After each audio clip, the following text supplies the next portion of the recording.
রাস্তায় ফ্ল্যাগ বাঁধা থেকে শুরু করে পোস্টারে বাটাম লাগানো থেকে শুরু করে আজকে ঘষে ঘষে এই জায়গায় এসছে। সেই জন্য রিজু দত্তকে সাসপেন্ড করে দেওয়াটা খুব সোজা। কিন্তু যেহেতু Riju Dutta first generation politician, বাবা মা নেতা মন্ত্রী নয়, তাদের নাম ভাঙিয়ে তৃণমূলে কোনো পদ পায়নি। রাস্তায় ফ্ল্যাগ বাঁধা থেকে শুরু করে পোস্টারে বাটাম লাগানো থেকে শুরু করে আজকে ঘষে ঘষে এই জায়গায় এসছে। সেই জন্য রিজু দত্তকে সাসপেন্ড করে দেওয়াটা খুব সোজা। আগামী দিন রিজু দত্তকে সামলাতে পারলেই হলো তৃণমূল কংগ্রেস। তার মানে কি সত্যি কথা বলার শাস্তি পেতে হয়েছে? অ্যাবসোলুটলি। আমি বিজেপিকে ধন্যবাদ জানিয়েছি। আমাকে যদি দল ডাকতো, ডেকে বলতো তুমি অন্যায় করেছো, কান ধরে ক্ষমা চাও, আমি কান ধরে ক্ষমা চেয়ে নিতাম।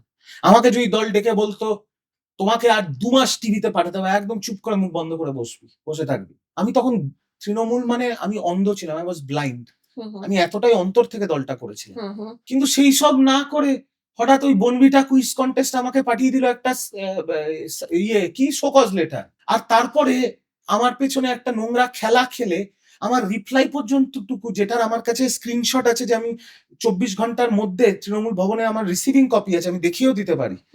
১১টা ২৭ আমি আমার রিপ্লাই জমা দিয়েছি, সেই রিপ্লাই না পড়ে আমাকে সাসপেন্ড করে দেওয়া হলো। ১৩ বছর বাদে যদি আমার এটা প্রাপ্য হয়, তাহলে আমার ৮ তারিখ ৯ তারিখ ১০ তারিখ মনে খুব কষ্ট ছিল, এখন সেটা রাগে ঘেন্নায় পরিণত হয়েছে।